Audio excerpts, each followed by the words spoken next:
네, 안녕하세요 여러분들 반갑습니다. 금융과 에너지 업종을 누구보다 쉽게 알려주는 데이한 멘토 권혁철입니다. 오늘 재룡전기라는 기업 리뷰해 보도록 할 텐데요. 일단 재룡전기 같은 경우 제가 지속적으로 말씀을 드리지만 변압기 한 제품만 판매하고 있는 회사이죠. 제가 오늘 말씀드릴 내용은 재룡전기가 지금 현재 공장 가동률이 100%가 넘었거든요.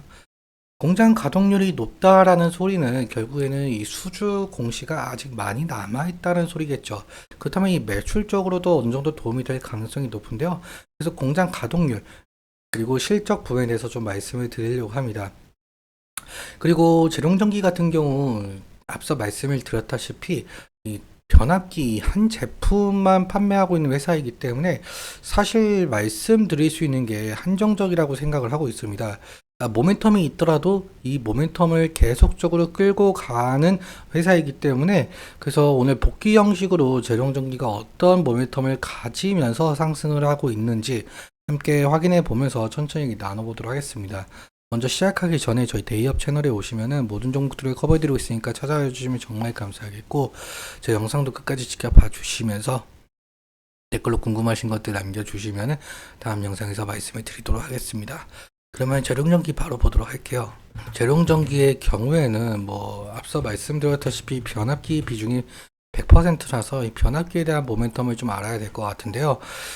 재룡전기가 작년쯤에 상당한 상승을 좀 겪은 바가 있었는데, 어떠한 모멘텀을 가지고 상승했었냐라고 해본다면 바로 북미 전력망 투자이죠.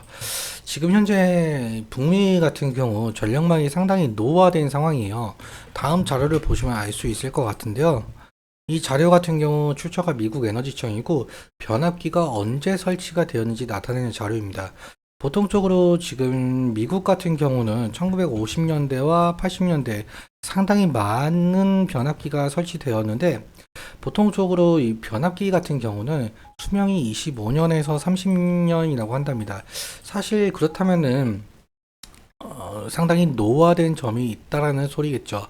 이러한 모멘텀을 가지고 작년부터 재룡전기가 상승했었던 바가 있었고요. 그리고 다음에 모멘텀이라고 할 것은 결국에는 AI 산업이라고 볼 수가 있을 것 같습니다. AI 서비스 같은 경우는 사실 데이터 저장이 필수적인데, 이 데이터 저장을 할 수 있는 데이터 센터 같은 경우 끊임없이 가동을 해 주어야 되기 때문에 AI 발전 걸림돌은 전기 부족이라고 할 정도로 지금 전 세계적으로 전력망 확충이 비상인 상황이죠. 사실 전력망 확충의 비상이다라고 한다면은 지금 우리가 현실적으로 할 수가 있는 거는 전력 인프라망 형성인데요. 당연하게도 이 전력 인프라망 형성이 되면은 재룡전기의 변압기가 어느 정도 매출적으로 상승할 가능성, 이 부분에 대해서 제가 지속적으로 말씀을 드렸었죠. 왜 그러냐라고 해본다면은 변압기 같은 경우 상당히 많은 곳에서 사용이 되고 있습니다. 발전소라든지 변전소라든지 송전탑, 그리고 우리가 도심 흔히 볼 수 있는 전신주죠. 이 주상 변압기, 이런 것들처럼 상당히 많은 곳에서 사용이 되고 있다 보니까 재룡전기가 이러한 모멘텀을 가졌다라고 볼 수가 있을 것 같고요. 실제로 이 송전탑 같은 경우는요, 여기서도 변압기가 필요한 부분이 있는데, 송전탑의 경우에는 보통적으로 100m 정도씩 이격 거리를 둔다라고 한답니다. 그럼 100m마다 이격 거리를 둔다라는 소리는 이 발전소에서 우리까지 가정이나 회사까지 오게 되는데, 상당히 많은 송전탑이 필요할 수밖에 없다는 점이에요. 그렇다면은 이 100m마다 이 변압기가 필요하니까 재룡전기 변압기가 더욱더 매출적으로 힘이 실릴 가능성이 있다는 거죠. 이 부분 염두에 두시면 좋을 것 같고요. 다음에 모멘텀 같은 경우 최근 이슈죠. 최근 이슈 같은 경우는 한국전력공사가 41조 원 규모의 인도네시아의 송전망 구축 사업을 추진한다라는 이슈였어요. 이 자카르타와 여러 섬들을 연결하는 초고압 직류 송전 설치 사업 등 업무 협약을 체결한 바가 있었는데요. 사실 앞서 말씀드렸다시피 송전망 구축 사업, 이 송전망이란 것은 결국에는 변압기가 많이 사용될 수밖에 없다는 점. 그래서 재룡전기가 상당한 상승의 모습을 보여줬던 거고요.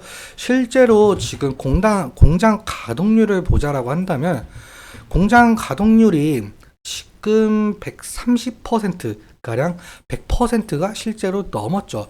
그러니까 쉴 새 없이 공장을 가동을 한다라는 소리고, 그리고 생산 실적 같은 경우 작년 같은 경우는 수량이 24,315개잖아요.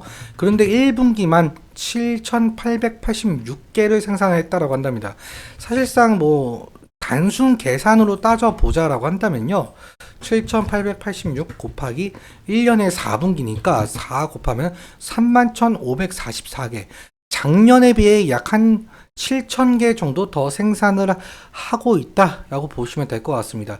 그렇다면 올해 이렇게 생산을 하는 만큼 실적에 대한 것도 좀 기대해 볼 만하지 않을까, 이렇게 생각을 할 수가 있겠고요.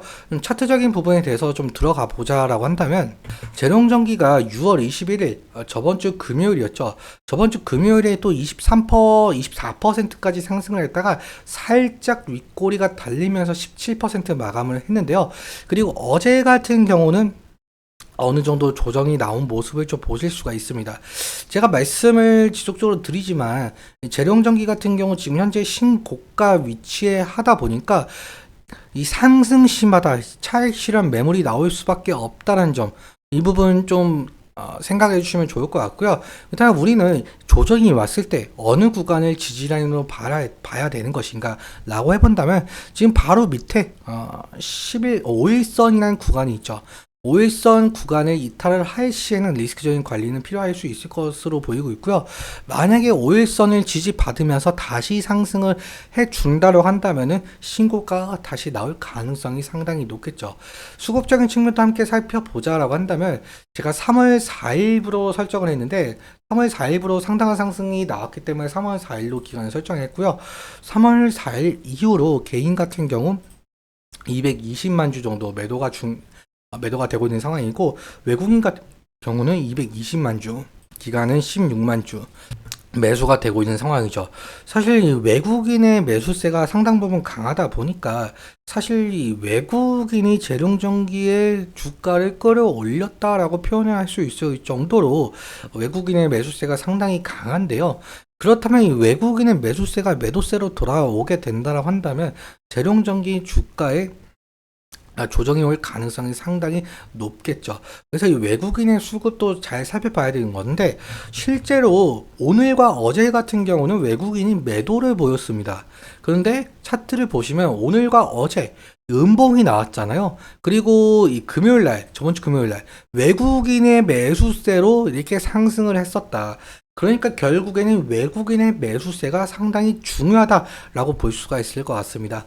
오늘은 여기까지 말씀을 드리면서, 오늘 내용 여러분께 도움이 되셨다면 구독과 좋아요 부탁드리고, 그리고 오늘 말씀드린 내용과 차트적인 부분에 대해서는 제 개인적인 견해가 많이 껴있다 보니까 여러분들의 주관적인 견해와 함께 투자를 현명한 선택하셨으면 좋겠습니다. 오늘도 시청해주셔서 감사하고, 지금까지 멘토 권혁철이었습니다. 감사합니다.